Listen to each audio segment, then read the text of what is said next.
Hi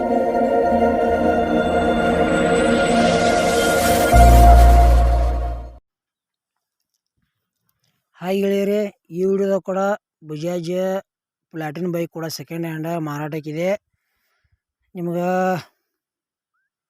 ಅದ ಯಾವ passing ಐತಿ ಮತ್ತು ಅದರದ ಮಾಡಲ, ಫೈನಲ್ ರೇಟ, ಲೊಕೇಶನ, ಆಮೇಲೆ ಕಲರ್ ಯಾವುದೈತಿ, ಟೈರ್ ಒಳ್ಳೆಯದಾವಿಲ್ಲೋ, ಇಂಜನ್ ಒಳ್ಳೇದೈತಿಲ್ಲೋ, ಎಷ್ಟು ಕಿಲೋಮೀಟ್ರ್ ಹೊಡೈತಿ, ಇನ್ಸೂರೆನ್ಸ್ ಚಾಲ್ತಿ ಐತಿಲ್ಲೋ, ಮತ್ತು ಎಷ್ಟು ಫೈನಲ್ ರೇಟ, ಆಮೇಲೆ ಜನರಲ್ ಸರ್ವಿಸಿಂಗ್ ಮಾಡ್ಸ್ಯಾರಿಲ್ಲೋ, ಲೊಕೇಶನ ನಿಮ್ಗೆ ಈ ವಿಡಿಯೋದಾಗ ಸಂಪೂರ್ಣವಾದ ಮಾಹಿತಿ ತಿಳಿಸ್ಕೊಡೋಕೆ ಪ್ರಯತ್ನ ಮಾಡ್ತೀನಿ. ನಮ್ಮ ವಿಡಿಯೋನು ಯಾರೇ ಹೊಸಬ್ರು ಯೂಟ್ಯೂಬ್ನಾಗ ನೋಡ್ತಾ ಇದ್ರೆ ದಯವಿಟ್ಟು ವಿಡಿಯೋ ಪೂರ್ತಿ ನೋಡ್ರಿ, ಆಮೇಲೆ ಸಬ್ಸ್ಕ್ರೈಬ್ ಮಾಡ್ಕೊಳ್ರಿ, ಎಲ್ಲ ಕಡೆ ಶೇರ್ ಮಾಡಿರಿ, ವಿಡಿಯೋ ಇಷ್ಟ ಆದ್ಮೇಲೆ ಲೈಕ್ ಮಾಡಿರಿ, ವಿಡಿಯೋದಾಗ ಡೌಟ್ ಅನಿಸಿದ್ರೆ ಕಮೆಂಟ್ ಮಾಡಿರಿ. ಹಾಗಿದ್ರೆ ಬನ್ನಿ ಗೆಳೆಯರಿ, ವಿಡಿಯೋ ಆದರೆ ಶುರು ಮಾಡೋಣ.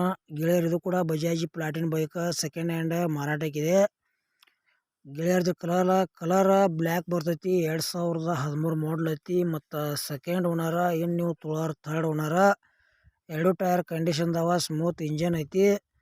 ಮತ್ತು ಈ ಬೈಕ್ ಗೆಳೆಯರೆ 30,000 ಕಿಲೋಮೀಟರ್ ಗಾಡಿ ರನ್ನಿಂಗ್ ಮ್ಯಾಗ ಐತಿ. ಮತ್ತು ಏಜೆಂಟ್ರು ಹೇಳ್ತಾ ಇದ್ದಾರೆ ಜನರಲ್ ಸರ್ವಿಸಿಂಗ್ ಕೂಡ ಎಲ್ಲ ಮಾಡ್ಸ್ಯಾವ ಅಂತ ಹೇಳ್ಯಾರ. K21 ಪಾಸಿಂಗ್ ಐತಿ. ಗೆಳೆಯರಿ ಈ Bajaj platina location Puttur bypass ಅಂತ ಹೇಳ್ಯಾರ. ಮತ್ತು ಇನ್ಸೂರೆನ್ಸ್ ಕೂಡ ಚಾಲ್ತಿ ಐತಿ. ಅದೇ ರೀತಿ ನಿಮಗೂ ಹಳೆಯ ಬೈಕ್ಗಳು ಕೊಡೋದು ಅಂದ್ರೆ ನಮ್ಮ ವಾಟ್ಸಪ್ ನಂಬರ್ಗೆ ಅವ್ರ ಫೋಟೋ ಮಾಹಿತಿ ಕಳಿಸ್ಕೊಡ್ರಿ. ಇದೇ ಥರ ವಾಯ್ಸು ಮತ್ತು ಎಡಿಟ್ ಮಾಡಿ ಯೂಟ್ಯೂಬ್ನಾಗ ಹಾಕ್ತೀವಿ. ನಿಮ್ಮ ಹಳೆ ವಾಹನಗಳನ್ನು ನೀವು ಹೆಚ್ಚಿನ ಲಾಭದಲ್ಲಿ ಮಾರಾಟ ಮಾಡ್ಬೋದು. ಈ ಬಜಾಜ್ ಪ್ಲಾಟಿಂದ ಏನು ಪ್ರೈಸ್ ಹೇಳ್ಯಾರಪ್ಪ ಅಂದರೆ 2013 ಮಾಡಲ್ ಐತಿ. ಕಲರ್ ಬ್ಲ್ಯಾಕ್ ಐತಿ. ಸೆಕೆಂಡ್ ಓನರ, 30 ಕಿಲೋಮೀಟರ್ ಗಾಡಿ ರೀಡಿಂಗ್ ಐತಿ. ಇನ್ಸೂರೆನ್ಸ್ ಚಾಲ್ತಿ ಐತಿ.